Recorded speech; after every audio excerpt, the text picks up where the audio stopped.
Bueno, buenos días, buenas tardes, buenas noches. ¿Cómo andan? Un placer enorme para mí participar de esta cátedra de reflexión filosófica de la educación. Agradezco infinitamente la invitación al compañero Mariano Gaudio por permitirme hablar un ratito con ustedes y también de compartir este bloque de invitados con Matías Soich y Rafael McNamara, dos grandes filósofos que andan dando vuelta por acá. Bueno, yo quería enfocar estas palabras de hoy, estas reflexiones para compartir con ustedes con la siguiente idea. Ustedes empezaron esta materia viendo algunas ideas sobre el Estado y su descomposición de Abadi Cantarelli y su libro Habitar el Estado.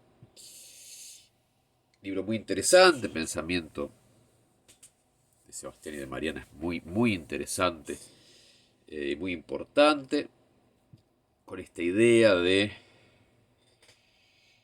que es ahora un poco más habitual, más parte de nuestras intuiciones, sobre todo en esta época de pandemia en la cual se vuelve a escuchar, no solo en nuestro país, no solo a partir de nuestro gobierno, sino en otros lugares inesperados y actores inesperados, la idea del rol del Estado. El rol del Estado es fundamental, el mercado no puede reemplazar nunca al Estado y particularmente esto se observa cuando hay una enfermedad, cuando hay que cuidar a los desfavorecidos, cuando hay que curar a todos, cuando hay que hacer una planificación de salud, cuando hay que incluso poner dinero en las empresas. Todas estas ideas aparecen muy fuertes en este momento. Cuando Abad y Cantarelli publican el Habitar el Estado, esto no era tan del sentido común, empezaba a hacerlo. Y es una idea muy interesante. Ahora, ¿cuál es para mí el, la, la limitación de la propuesta de este grupo de pensadores estatalistas argentines? Básicamente la idea de que la organización social depende del Estado, que el Estado es la forma de la comunidad, de lo común, de lo que agrupa orgánicamente a los individuos, y que en el debilitamiento, el proceso de debilitamiento del Estado, vinculado con el desarrollo capitalista, con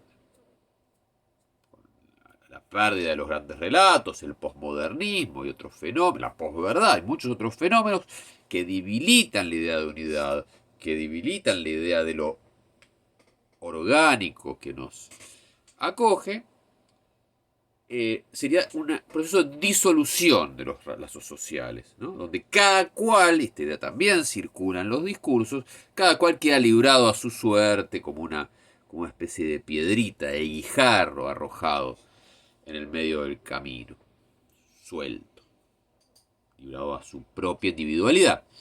El problema de este discurso es que justamente fomenta las ideas individualistas, las ideas liberales extremas, en las cuales, bueno, la sociedad que sería un conjunto de individuos aislados, ¿no? Entonces podríamos pensar, en un momento no lo era, si retrocedemos en el tiempo, encontramos las sociedades primitivas con lazos comunitarios muy fuertes y muy abigarrados, y luego, en la medida en la cual se desarrolla la sociedad, se desarrollan los modos de producción, se desarrolla el capitalismo, aparecen estos individuos solos y aislados.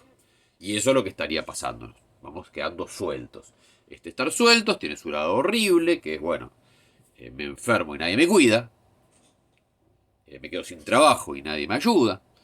Eh, nací desfavorecido, nadie me educa, bueno, etcétera, etcétera. Pero también tiene su lado positivo, tiene que ver con esta idea de la libertad como hago lo que quiero, entonces como estoy suelto, tengo libertad. Bien, disolución, entonces. ¿Cuál sería la idea? El Estado como la construcción de las sociales y el capitalismo como un proceso de degradación y de ruptura de estos lazos sociales. Ahora bien, me parece a mí que esta es una manera equivocada de concebir las cuestiones, porque el capitalismo es el tipo de organización social hegemónica en nuestra época, ¿no? Está esta frase que, que tiene cierta moda en este momento, que es más fácil concebir el fin del mundo que el fin del capitalismo. O sea, podemos encontrar muchas fantasías apocalípticas donde el mundo se termina y muy pocas donde aparece otro sistema social. Bien. Entonces es hegemónico el capitalismo en este momento y lo que yo quería plantear hoy es que el capitalismo no nos suelta.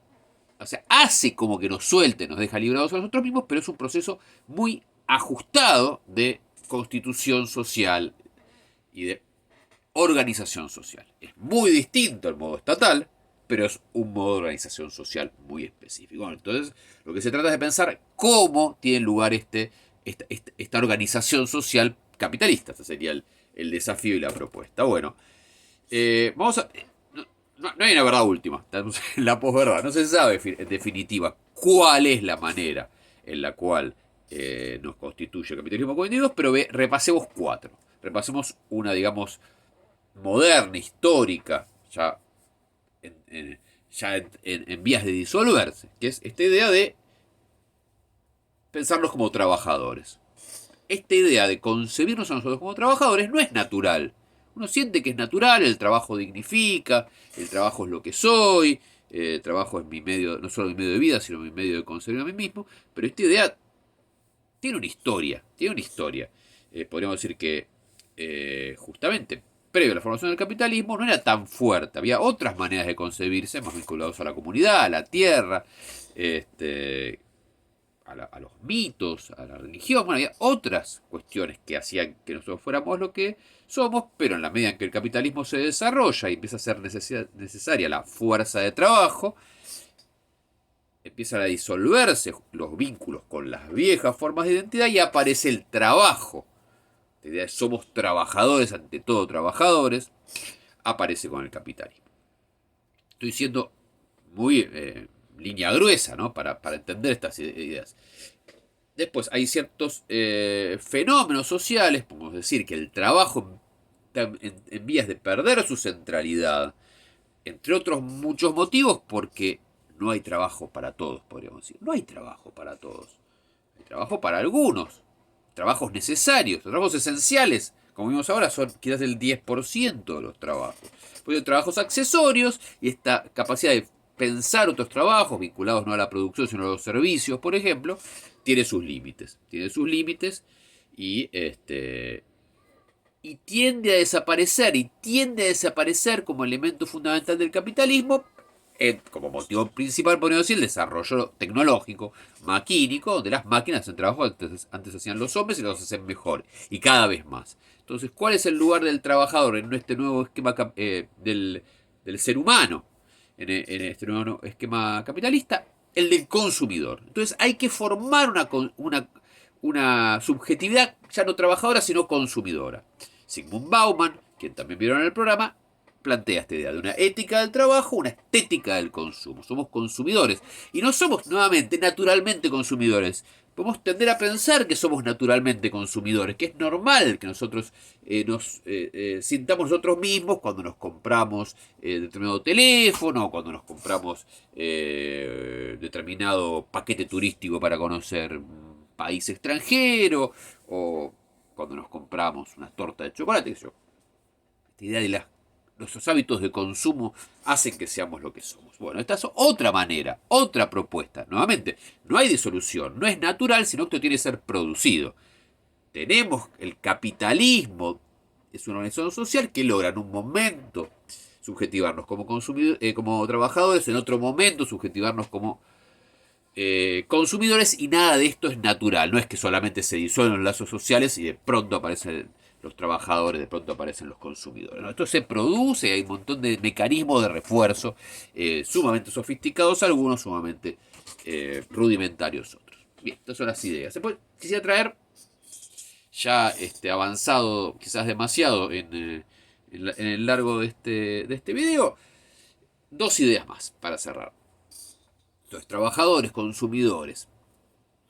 Luego aparece una idea muy interesante de una pensadora norteamericana llamada Wendy Brown, en el cual la forma de subjetivación del neoliberalismo, la más actual, es pensarnos como pequeños capitales, ¿no? El capitalismo, ¿no? El capitalismo pensaba el capital como un dinero que se producía a sí mismo, un dinero que engendraba más dinero. Muy bien, esta manera de plantearse a sí mismo del sistema general, en este instante neoliberal se reproduciría en nosotros. Nosotros somos unos sujetos, unas personitas cuya característica es valorizarnos, hacer que seamos más, ¿no? La educación permanente tiene que ver con esta idea. Yo tengo que ser más que yo mismo todo el tiempo para hacer algo, ¿no? Redes sociales, yo tengo que tener más likes, tengo que tener más compartidos para hacer algo. Y esto se expande no solamente en la actividad económica, donde está el emprendedurismo, donde yo tengo que siempre tener un poco más, ser una empresa de mí mismo y siempre lograr facturar más o encontrar nuevas maneras de obtener dinero, sino también en la vida amorosa. Yo tengo que estar todo el tiempo mejorándome a mí mismo, yendo al gimnasio, aprendiendo poemas impactantes, siempre mejorándome a mí mismo. Aprendiendo a cocinar un arroz a la genovesa, cualquier cuestión que esté valorizándome para poder aspirar a pareja, para poder presentarme en una red social de conocer otras personas, etcétera, etcétera. La educación. Siempre autovalorizándome. Esta es una idea muy distinta al trabajador, que el trabajador no tiene que autovalorizarse, puede hacer el mismo trabajo toda su vida. Que como consumidor, que no se está autovalorizando, sino está realizando productos que se produjeron y comprándolos, no que se produzcan más. Finalmente es una idea de estar siempre creciendo, siempre autocreciendo. Y esta es muy interesante porque es una noción de capitalismo extraeconómica, que supera lo económico. Bueno, ahí voy, mejor. Estoy terminando este videito, ¿sí? Y ahí voy. Bueno, esta idea. Y quisiera cerrar, conocieron a Clementina, que está acá acompañándome en esta cuarentena.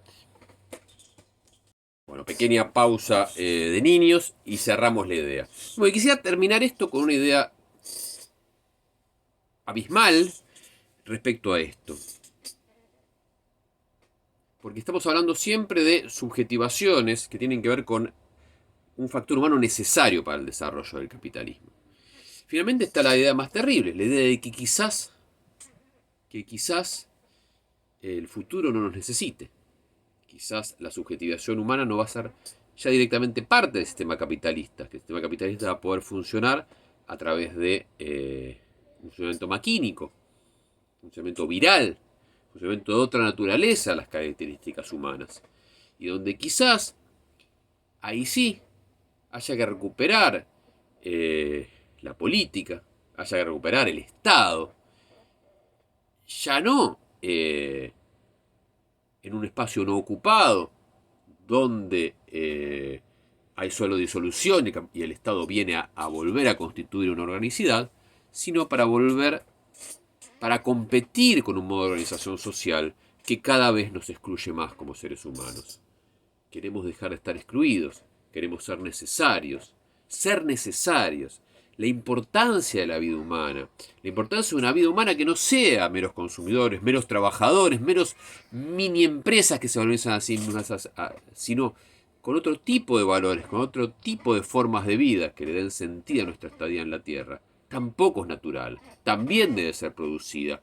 No se produce en un terreno desocupado y desértico, sino que tiene que ser artificialmente producida por un Estado, por una organización social orgánica, construida y pensada entre todos, desde arriba y desde abajo, para que vivir valga la pena. Bueno, les agradezco muchísimo haber podido participar de este bloque y espero que podamos seguir conversando sobre estas y otras ideas.